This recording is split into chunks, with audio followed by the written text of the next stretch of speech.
more than 200 years, there has always been an American fighting ship bearing the name Independence.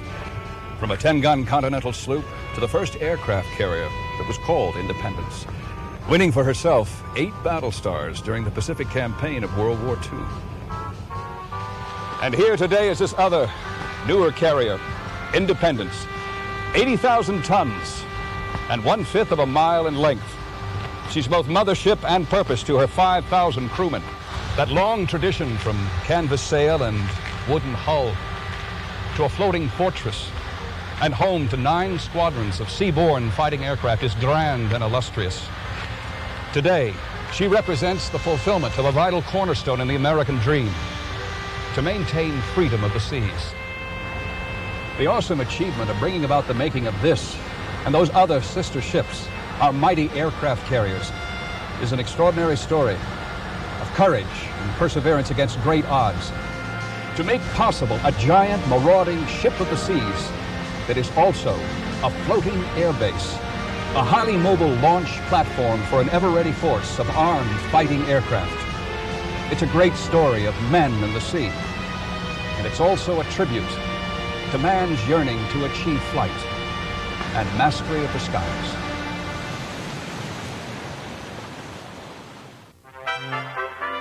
Navy men the world over dreamed of linking sea and air power from the moment they first saw the potential of military aviation. They faced, though, 2 major challenges. How do you get an airplane to take off from a ship at sea? And then, having done this, how do you get it safely back on board?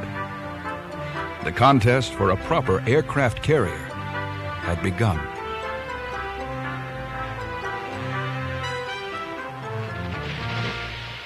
As early as 1910, Eugene Ely, an impatient American, won the first leg of the race when he plunged off a wooden deck fitted onto the Navy cruiser Birmingham at Hampton Roads, Virginia. The plan had been to make the attempt as the ship steamed at 20 knots to help the plane get up to speed. But Ely couldn't wait and cut loose with the Birmingham still at anchor. He dipped perilously, grazed the water, but he made it. The first man ever to take off successfully from the deck of a ship. Now he was ready for the next challenge, a safe landing. San Francisco Bay and the USS Pennsylvania, again fitted with a wooden flat top, was the location. This time, Ely took off from shore, swooped down over the Pennsylvania's deck, and clunked aboard, prompting the captain to proclaim this the most important landing of a bird since the dove flew back to the ark. Naval aviation was underway. The baton was now passed on to the shipbuilders to come up with vessels specifically designed to accommodate the flying machines. Britain's Royal Navy got the jump on everyone when in 1917 they converted a cruiser into the first aircraft carrier, the HMS Furious. The HMS Argus followed in 1918. In 1922, the U.S. Navy converted the Jupiter, a ship originally built to haul coal, into the USS Langley, the first in a long line of distinguished carriers to fly the Stars and Stripes. By the mid-20s, Britain, America, and Japan all had makeshift carriers and were in a mad dash to define their role in sea power. Naval engineers, pilots, and aircraft manufacturers went to work perfecting the new ships and learning the tricks of flying from them. Huge hooks were added to the belly of the planes that snagged the heavy arresting wires on the deck, literally catching the planes and preventing them from pitching into the sea. Keeping the decks clear for flight operations meant storing the aircraft below, so powerful elevators were installed to move the planes into position swiftly and efficiently. Catapult launching systems were developed to solve the nagging problem of getting the heavier planes up to takeoff speed from the short decks.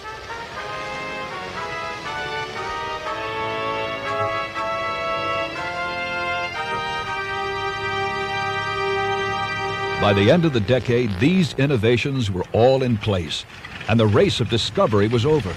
The world's leaders were convinced that the carrier would become an essential aspect of military engagements, and a new generation of these mighty weapons was ordered.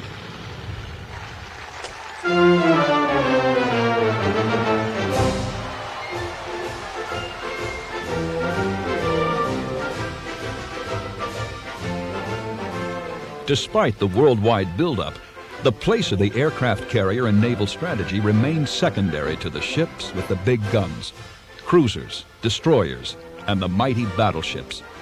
A battle at sea was a matter of raw firepower, thick armor, and shrewd positioning.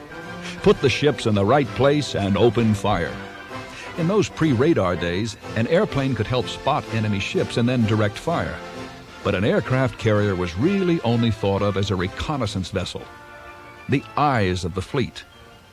The battleship was the real weapon.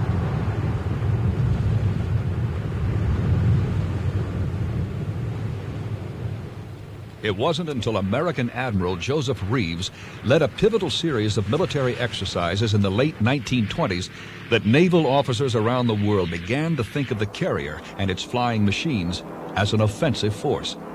Reeves was a pioneer in transforming the carrier from a strategic instrument of defense into an attack weapon, as this story relates. Fleet Problem 10 was held early in 1929 to test naval and shore defenses of the Panama Canal against a conventional battleship attack. Reeves left his safe position behind the line of battleships approaching the western canal locks from the north. He brought Saratoga through a wide sweep south of the canal zone. Then he turned back north to approach his target along an unexpected course. We took off from the Saratoga at 2 in the morning while still 200 miles at sea. Nobody'd ever done that before.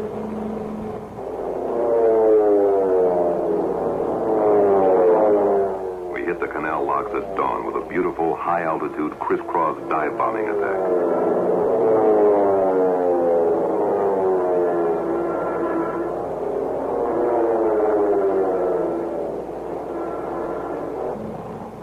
Nobody's ever done that before either. We took the defenders completely by surprise.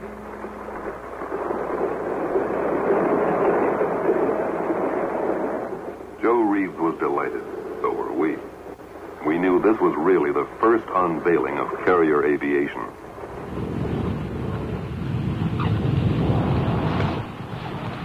In 1938, Admiral Ernie King led a new set of exercises testing the various advantages of carrier-launched attacks on both land and sea targets.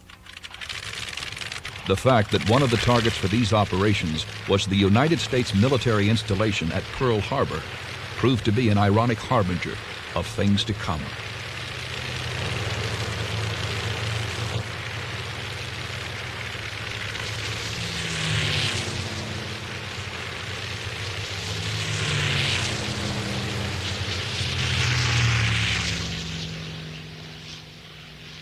This time we had the Saratoga and the Lexington, both in our side. And the idea was that we were going in and wreck the Navy Yard and attack, bomb, and torpedo and sink any ships we could find there. In the meantime, the fighters would immobilize and pin down any Air Force. Watching these exercises with great interest was a brilliant Japanese admiral, Isoroku Yamamoto, who just 3 years later would stun the world by surprising the Americans with practically these same tactics on that very location. Yamamoto was a prudent man, though, and before implementing his plan to attack the U.S. Pacific Fleet at Pearl Harbor, he looked for further proof that armed warplanes launched from aircraft carriers really could knock out major military targets. He found that proof in 2 brilliant triumphs by Britain's Royal Navy. Over a year before Pearl Harbor, on November 11, 1940, the British launched a stunning and carefully planned attack on the Italian fleet stationed at the Mediterranean port of Taranto by utilizing an outwardly unassuming light plane, the ferry Swordfish. The string bag, as it was nicknamed, was a wooden, slow-moving, rather flimsy-looking biplane, the appearance of which belied its true colors as a lethal weapon.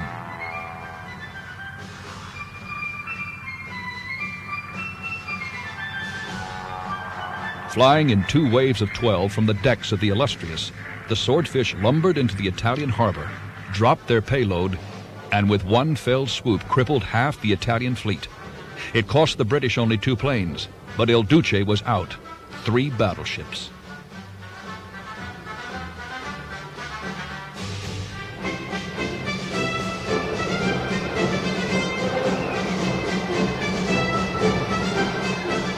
In the stormy North Atlantic, another lethal blow to the navies of the Axis alliance was struck by the fragile Swordfish when they damaged the mightiest of all battleships, the German Bismarck, out on her maiden voyage.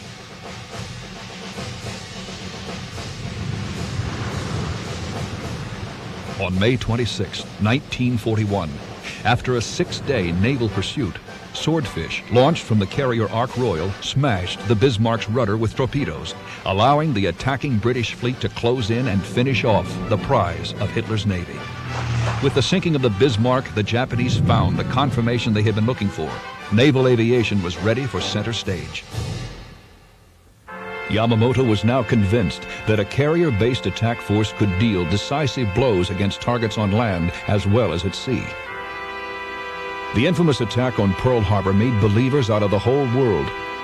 With the credo, "The fiercest serpent can be overcome by a swarm of ants," Yamamoto and his swarm shook America like never before.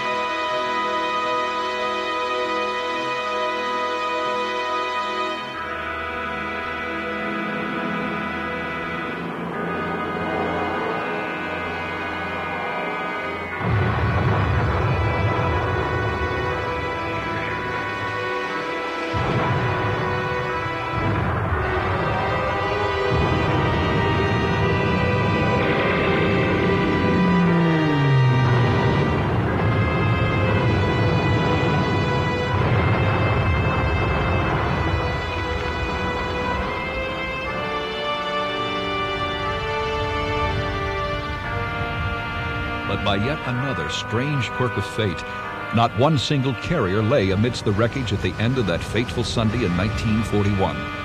Miraculously, every one of America's flat tops was at sea.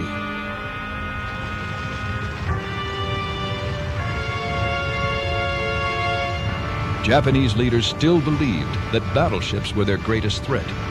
They were to discover otherwise very soon. Oddly enough, the first good punch American carriers landed on the Japanese came not from the Navy at all, but from Colonel Jimmy Doolittle and his crack group of Army Air Corps pilots and crew. Doolittle painted a picture of a carrier on the ground and drilled his men until they could take off and land their hefty Mitchell B-25s in this extremely limited space.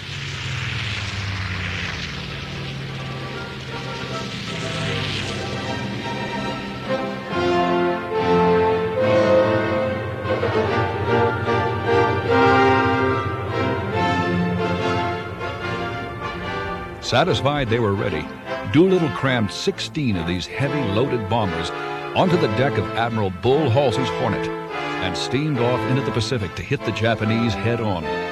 Their goal? Bomb Tokyo.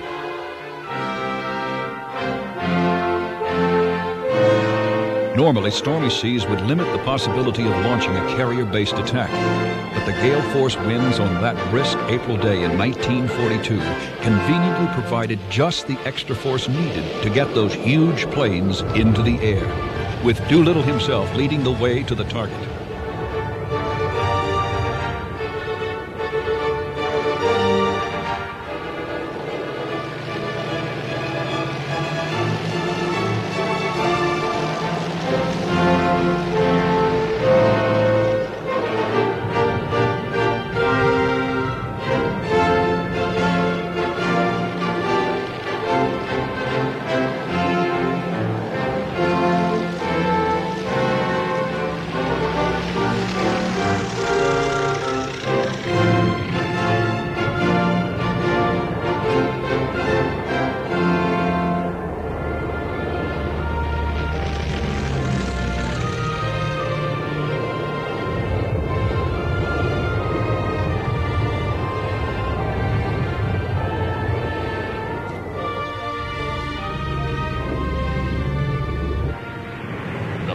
Were virtually unopposed as they flew on the deck. They swept in over the coast on their way to Tokyo. Elements separated and some climbed to 1,500 feet for the bombing. At 12:15, the attack was opened by Doolittle, who dove in before he unloaded his incendiaries upon the Japanese captain.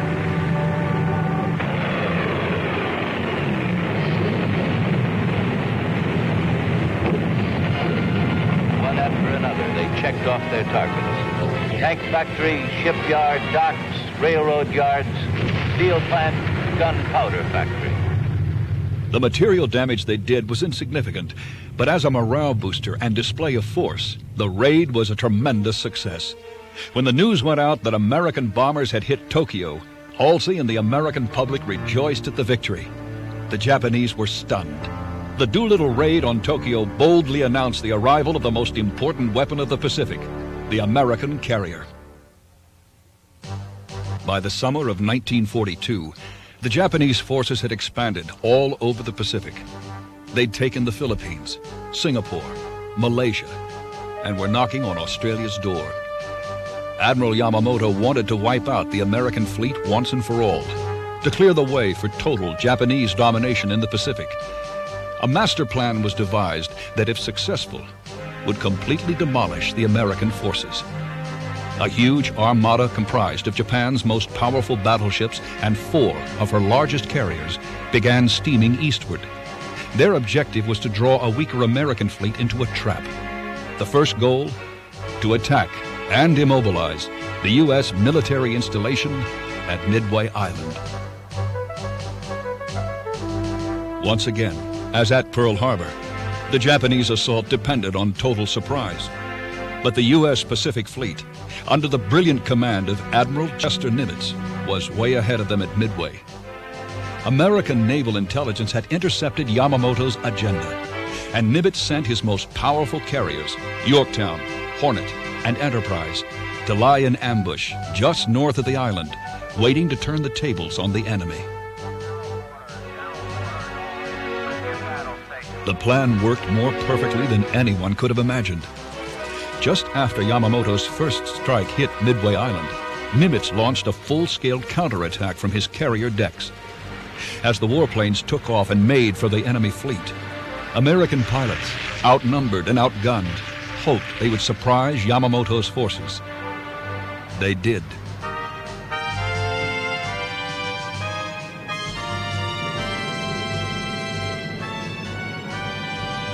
The Japanese, still unaware of the presence of the U.S. naval forces, were caught by the American dive bombers like sitting ducks as they rearmed their planes from ground attack to sea attack bomb loads. It was a resounding victory for the Americans. In the space of 6 minutes between 10:24 and 10:30 a.m. on June 4th, 3 Japanese carriers were sent to the bottom of the sea.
Before the battle was over, America lost one carrier, the Yorktown.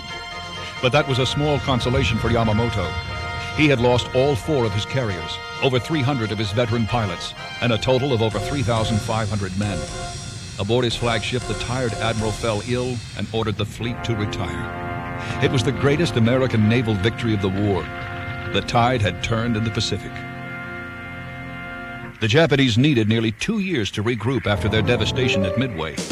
And on June 19, 1944, they sent their first fleet against Task Force 58 of the U.S. Pacific Fleet in the Battle of the Philippine Sea. Once again, a Japanese victory was not meant to be. Instead, the day belonged to the American fighter pilots. As Midway was won by the dive bomber, the Battle of the Philippine Sea was won by the fighters and their shiny blue F-6F Hellcats.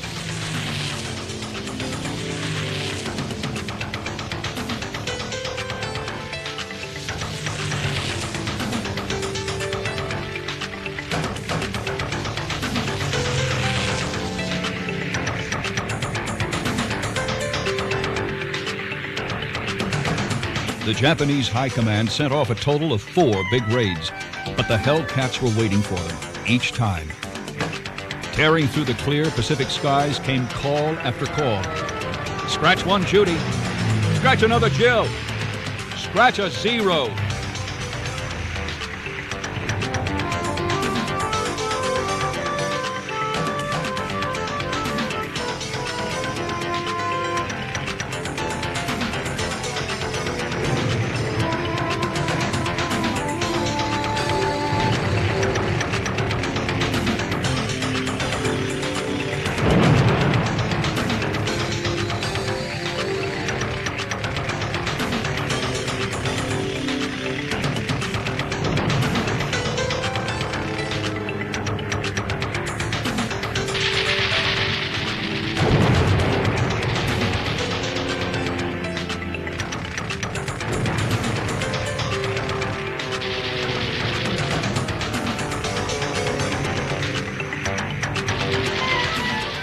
In a single day, the Japanese lost 346 planes and 2 aircraft carriers, including the brand new giant Taiho. Amazingly, the U.S. lost only 30 planes and sustained a single relatively harmless hit on 1 battleship.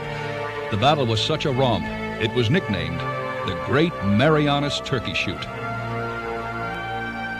Later that night, Admiral Mark Mitcher, taking a huge security risk and breaking all official Navy rules, ordered the blazing of every available light aboard his entire fleet to guide his pilots home.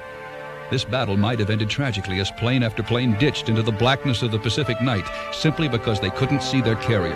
But instead, Mitcher took the risk, and it made him a legend. Japanese and American naval forces next locked horns in the attack at Leyte Gulf. Men of the 6th Army hit Philippine beaches and fought inland. Liberation of 16 million Filipinos was on the march, led by General MacArthur and President Osmeña. Over the next 2 days, the Japanese tried to cut the 6th Army supply lines by squeezing them from both the north and the south. The southern group was stopped quickly, but a huge naval force pressed down from the north to engage American forces and interrupt the invasion. Sweeping down from Japanese home waters came this third great enemy force, supported by waves of land-based bombers, dedicated to the imperial mission of striking the finishing blow for Hirohito. The Japs were flinging on the board of war their highest stakes, their future as a naval power.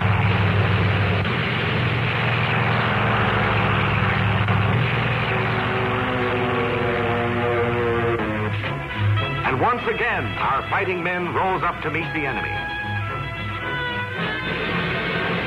Even the men of the sunken Princeton fought on from other decks.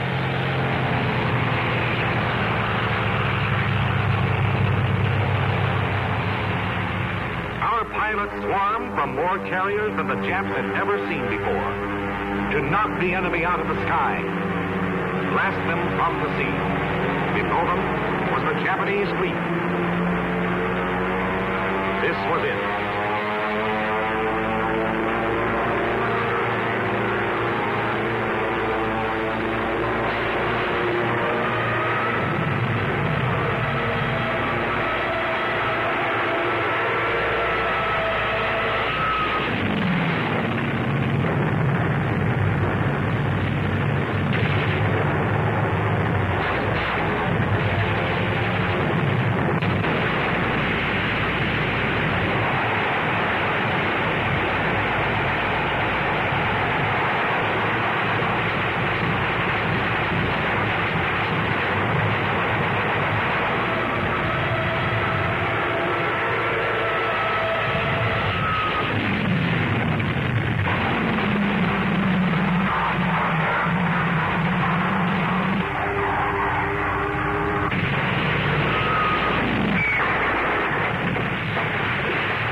every enemy ship that still had a rudder was doing its best to turn and run for home.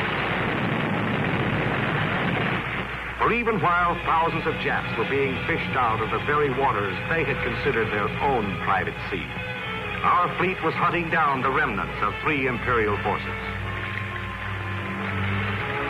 And as night fell on the last day of battle, this was all that would ever be seen of 24 Japanese warships and 400 enemy planes.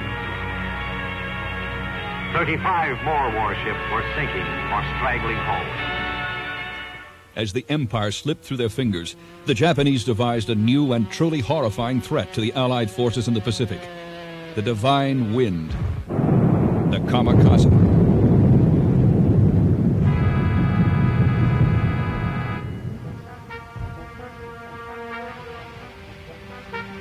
Okinawa, April 1st, 1945. The Marines who hit the beaches on that Easter Sunday were met with rather unusual conditions. Resistance was minimal. The enemy seemed to be in hiding. In waters off the coast, sailors also waited, unsure, anxious, knowing something was coming. Then, after a week of waiting, it started. A wave of 355 kamikazes began their ferocious assault on the huge fleet off the island. These human-guided missiles relentlessly attacked the American fleet with a viciousness never before seen. It was a desperate move in desperate times.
During the 3 months of the Battle of Okinawa, over 1,400 of these mostly young and inexperienced pilots completed their suicide missions, resulting in a loss of almost 5,000 American lives, as well as 34 vessels completely destroyed, and another 368 severely damaged. This was to be the last formidable Japanese action in the Pacific, a grim reminder of how fiercely the Japanese had fought right up until the conclusion of the war.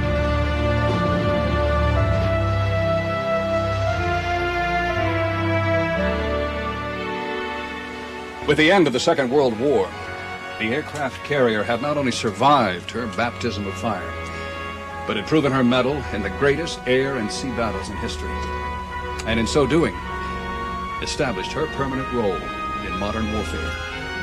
No country's shores were beyond the reach of her planes, and as was soon to be discovered, merely the threat of her close presence was a concern to be reckoned with by any potential enemy. She could and would reach out to her adversaries with a swift and bold response, surpassing even her abilities in the great battles of the war in the Pacific. For now, she had added yet another weapon to her awesome inventory. The the supersonic jet aircraft.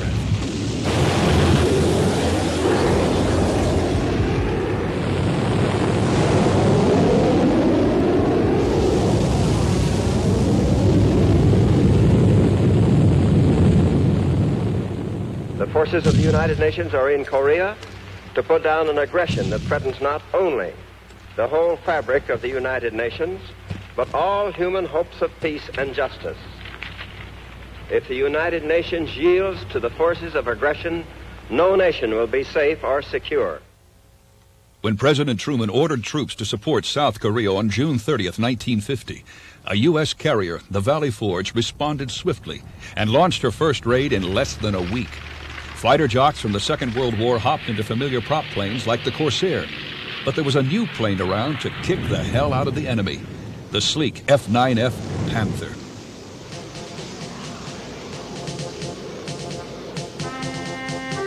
The jets were heavier than the old prop planes and required greater speed to get airborne. The solution was the old idea of the catapult. Since the late 1940s, the Navy had been experimenting with steam-powered catapults, which were now modified to provide just the extra power necessary to launch these screaming warplanes into the air and off to battle.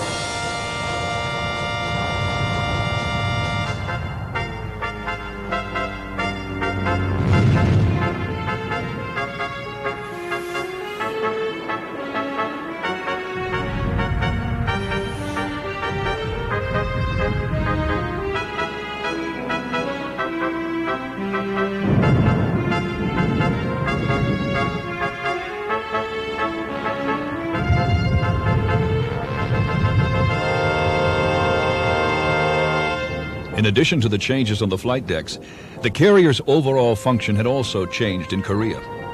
There were no large naval formations tangling with one another in the open seas. The aircraft carrier, once the prowling master of massive engagements at sea, served principally as a mobile airbase for bombing raids and tactical attacks against ground targets.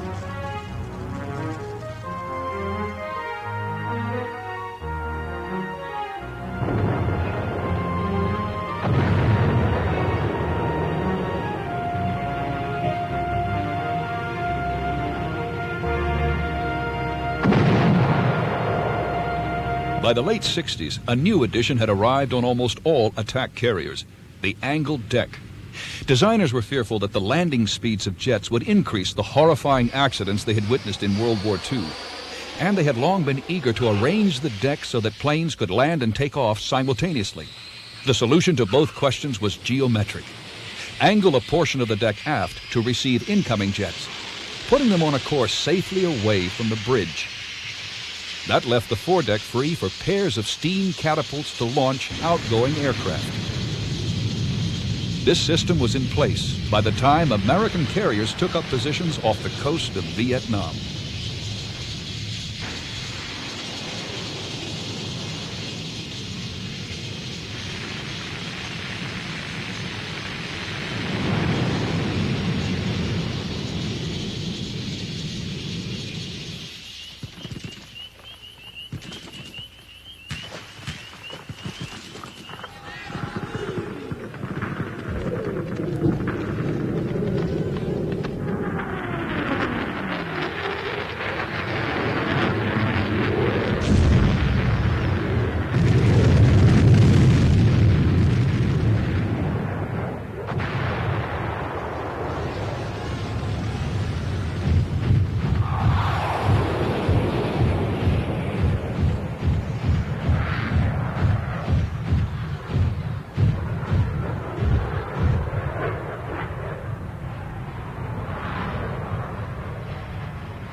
In Vietnam, as in Korea, the carrier's mission was principally to provide ground support. But big changes had also taken place in the air-to-air combat arena. In Korea, the concept of a dogfight still made some sense. By the time of the Vietnam War, though, the speed of the jets made even tailing a fighter a tough assignment. Improvements in radar and tracking systems were now enabling fighters to respond to a threat in seconds, not eye to eye, but with long-range rockets and heat-seeking missiles.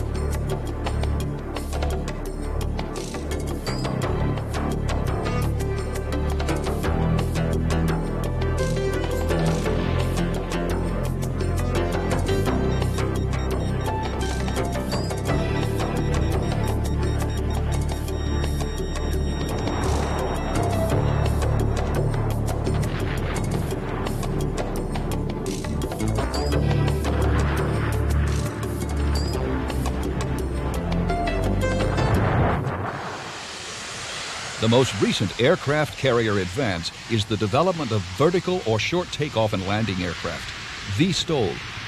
These planes reduce the complex technology of catapults and recovery systems to a minimum. They can land like a helicopter. And with only a small area of deck, a VTOL like the Sea Harrier is off to battle. This new technology has also stimulated a new sort of carrier, smaller than her predecessors and fitted with a short ski jump type of ramp at her bow.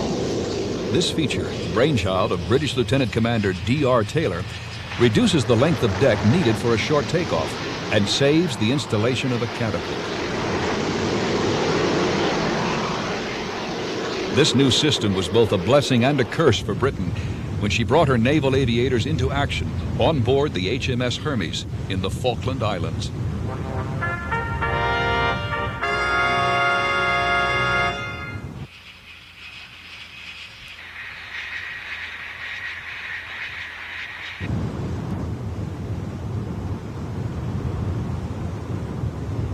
The Hermes took up position off the coast of the Falklands and was soon sending Harriers and Sea King helicopters off to support the invasion and intercept attacking Argentinian aircraft. But while the ski jump allows a swift takeoff for the VTOL, it also makes it impossible to use other naval aircraft which require a catapult. Without a carrier capable of launching fixed-wing aircraft, Britain could launch no early warning radar aircraft, leaving her support ships open to devastating attacks from the Argentine Air Force.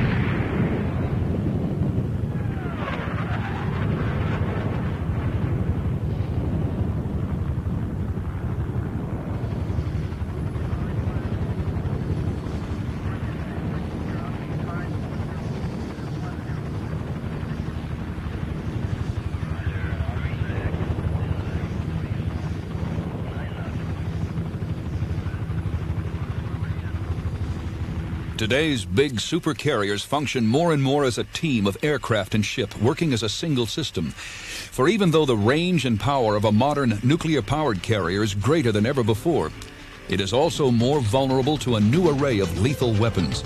With the threat of missile and rocket attacks a constant reality, today's carrier depends on more than her own radar for notification of a threat.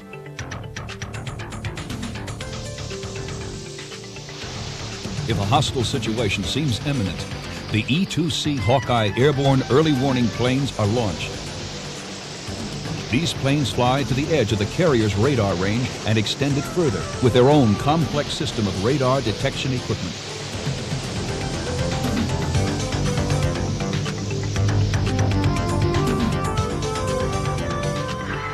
Flying in tandem with them are a pair of long-range fighters, like the F-14 Tomcat, the muscles behind the Hawkeye's eyes and ears.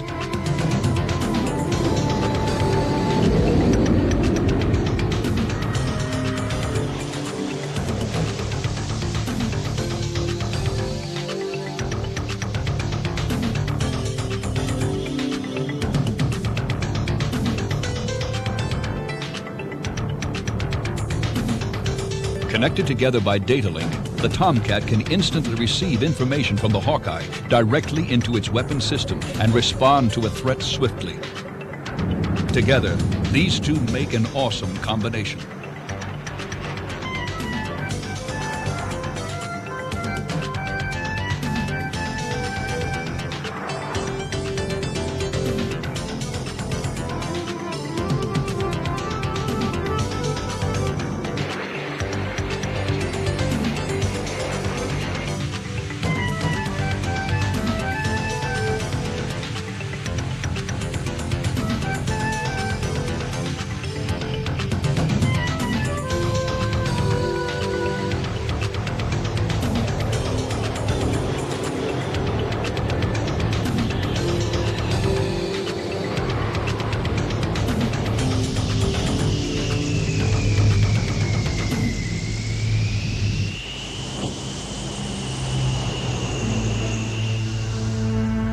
This kind of teamwork enabled American carriers to defend themselves swiftly and fiercely. On the two occasions, Libya sent Russian-built jet fighters to tangle with American forces in the Mediterranean.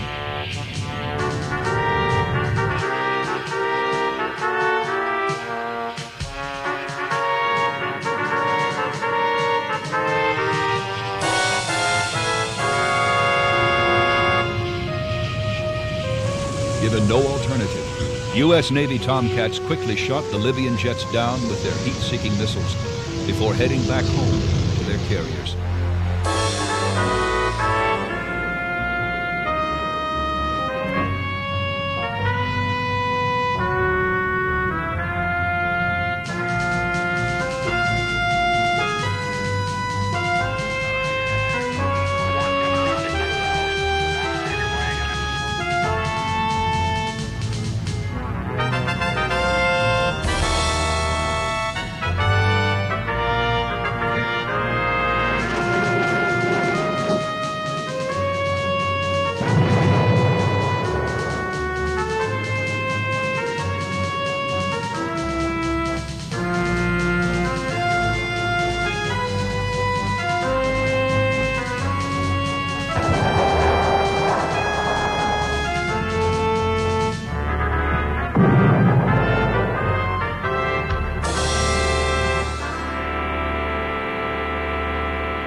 Battle-scarred, victorious, heaped with the accolades of a grateful citizenry, she has served her people well across the oceans of the world. And from a terrible instrument of war, the aircraft carrier has become a keeper of the peace, a great and noble warden, patrolling the open seas, ever alert, ever ready. She serves mankind. Like this magnificent ship, this Independence, to maintain freedom of the seas.